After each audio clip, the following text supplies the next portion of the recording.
Assalamualaikum salih-salihah. Bagaimana kabar kalian hari ini? Semoga selalu sehat ya. Oke, hari ini kita akan belajar bahasa Indonesia tentang imbuhan di dan kata depan di. Nah, sudah siap untuk belajar? Namun sebelumnya terapkan adab-adab sebelum belajar ya. Dan tentunya jangan lupa untuk berdoa. Doa sebelum belajar. Allahumma salli ala Muhammad wa ala ali Muhammad.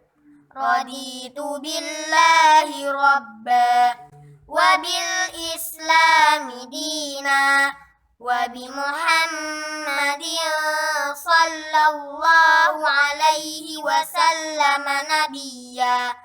Rabbi zidni ilma warzuqni fahma waj'alni minas salihin. Allahumma hdini li ahsanil akhlaq la yahdi li ahsaniha illa anta wasrif anni sayyi'aha la yasrifu sayyi'aha illa anta. Allahumma inni as'aluka ilman nafi'a wa rizqan thayyiba wa amalan mutaqabbala.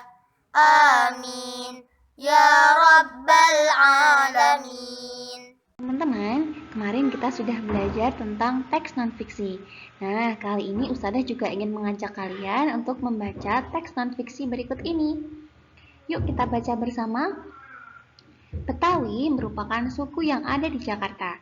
Salah satu kesenian yang bersumber akar kebudayaan Betawi adalah ondel-ondel. Ondel-ondel menggunakan pakaian adat Betawi dengan warna yang terlihat mencolok.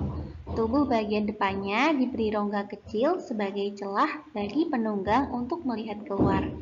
Nah, teman-teman, pada teks ini kalian dapat temukan kata dengan awalan di yang disambung atau dipisah.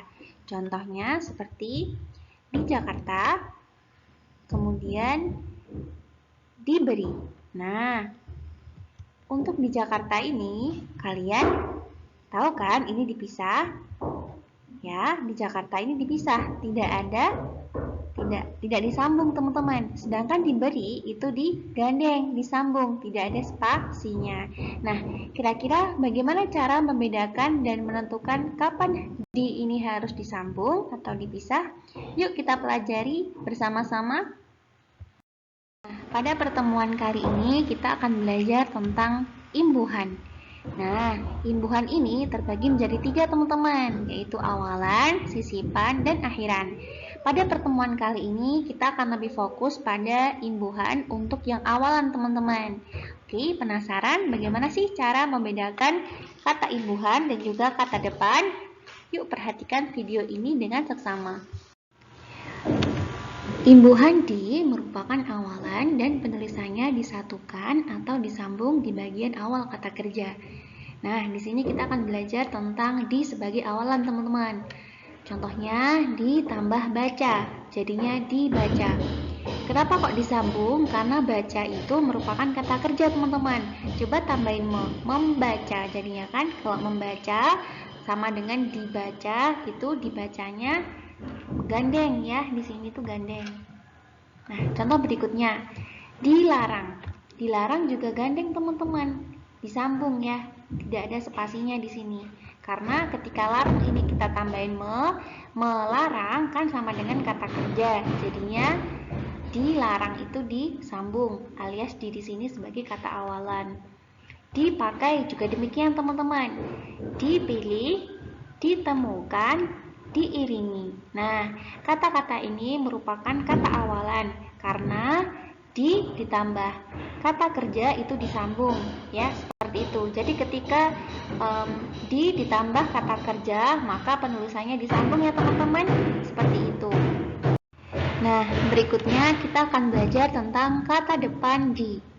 Kata depan bukanlah imbuhan, sehingga penulisannya harus dipisahkan antara kata depan dan kata berikutnya. Kata depan diikuti oleh keterangan tempat dan waktu. Nah, teman-teman, di sini perlu kalian ingat, diikuti oleh keterangan tempat dan waktu. Jadi itu ciri khasnya. Contohnya, di rumah, di atas, di bawah, di antara, di luar, di halaman. Nah, ketika setelah kata di ini kata tempat, keterangan tempat atau waktu, maka dia itu dipisah. Di sini dipisah ya, tidak digandeng atau disambung. Di rumah, di atas ini dipisah. Jadi itu yang disebut dengan kata depan. Oke? Teman-teman, tadi kan kita sudah belajar nih tentang kata depan dan kata imbuhan atau awalan. Nah, kali ini kita akan belajar tentang bagaimana cara membedakan imbuhan di dengan kata depan di. Nah, pertama kita mengganti awalan di dengan me, seperti yang Ustazah jelaskan di awal tadi, ya. Kemudian, jika arti kata tetap padu, maka di tersebut merupakan imbuhan, teman-teman. Dan yang ketiga, namun, jika artinya menjadi rancu, maka di tersebut merupakan kata depan. Contohnya seperti ini. Dilarang, itu ketika kita tambahin atau kita ubah menjadi melarang, itu kan tetap cocok ya, tetap padu. Maka itu disebut dengan kata di sebagai imbuhan. Dipilih, bisa kita ganti dengan memilih. Di bawah, kalau di bawah kemudian dia ganti me bawah itu kan nggak cocok ya, nggak padu. Maka di sini harus kita pisah. Di sini di ini harus kita pisah, bukan di bawah, bukan digandeng, tapi di spasi bawah seperti itu. Karena kalau kita ganti menjadi me nggak cocok, me bawah seperti itu, jadi nggak bisa. Kemudian di luar. Kalau kita ganti menjadi meluar, kan juga nggak pas, teman-teman. Makanya di sini itu merupakan kata depan, jadi harus dipisah. Jadi teman-teman harus ingat ya, jika arti kata tetap padu, maka di tersebut merupakan imbuhan. Namun jika artinya menjadi rancu, maka di tersebut merupakan kata depan. Oke teman-teman, seperti itu ya tipsnya. Teman-teman, agar lebih paham tentang bagaimana cara membedakan kata di sebagai kata depan dan kata di sebagai kata awalan, Ustazah berikan sedikit tugas ya buat kalian. Kerjakan ayo berlatih halaman 82. Jika kalian mengalami kesulitan, silahkan bertanya kepada Ustazah. Sekian pembelajaran hari ini. Apabila ada salah, Ustazah mohon maaf. Wassalamualaikum warahmatullahi wabarakatuh. Doa sesudah belajar. Allahumma salli ala Muhammad wa ala ali Muhammad.